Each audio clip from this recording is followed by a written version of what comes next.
The Clemson Tigers last year, to me, had a very disappointing year. I don't understand why Dabo Swinney didn't pull the plug on DJU at the beginning of the season and let Cade Klubnik take over the offense. Because y'all were so much better when Cade Klubnik was on the field. Very, very good quarterback, man. And I feel like DJU, he put y'all program in a very, very bad position. Now, we all know that Clemson has always been a place where generational quarterbacks want to go play.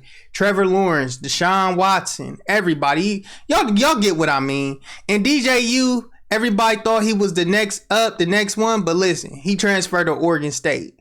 So that tells you a lot that he wasn't really as advertised. So it's a lot of pressure on Dabo Swinney this year and Cade Klubnik. Cade Klubnik has to come out here and have a good year because right now y'all currently don't have a quarterback committed for the 2024 class.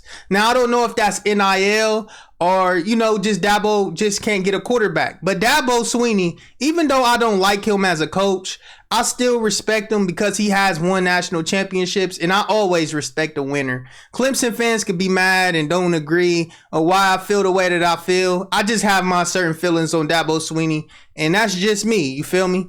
But in this video, man, I got y'all spring game preview and what to watch for and what I'm going to be watching for in the spring game.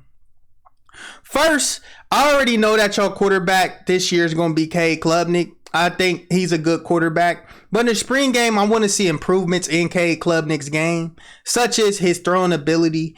Yes, he doesn't come across as this uber athletic quarterback that could just make plays. He ain't coming across like the swagger that Trevor Lawrence or Deshaun Watson had. He's a very little quarterback. He reminds me a lot like Bryce Young. He make a lot of plays out the pocket. I'm looking at some of his field now.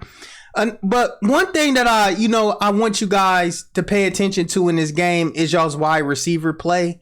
Now, Nagata, he was a good wide receiver, but he wasn't T. Higgins elite. He wasn't Travis Etienne elite. Even though Travis Etienne was a running back, he was great out of the backfield. So I want to be paying attention to the receiver battles.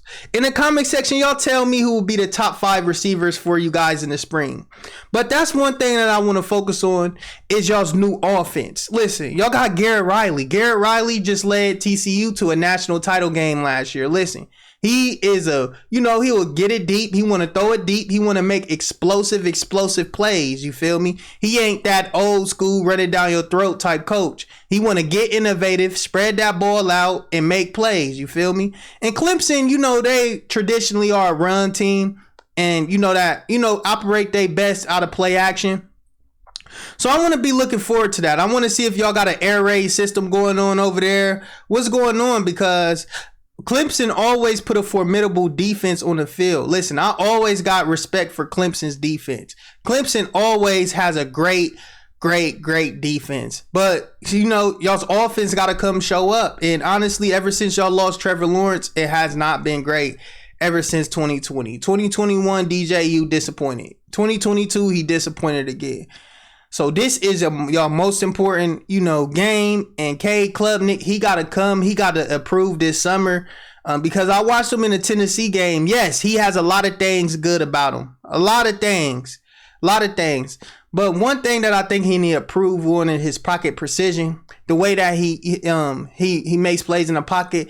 I'm watching the film now and he makes a lot of plays out of the pocket. Which, is good. I'm going to respect him for that. But that's what I just want to see in this spring game. I want to see how that offense looks, how the quarterback look, how your wide receivers look.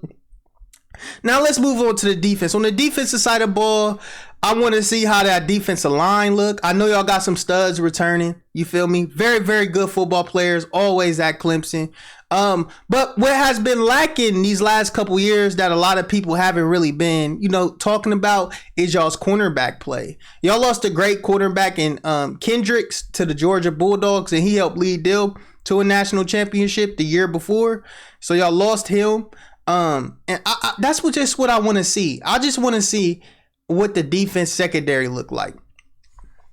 I already know y'all got a stud defensive line, stud linebackers. Clemson always has that.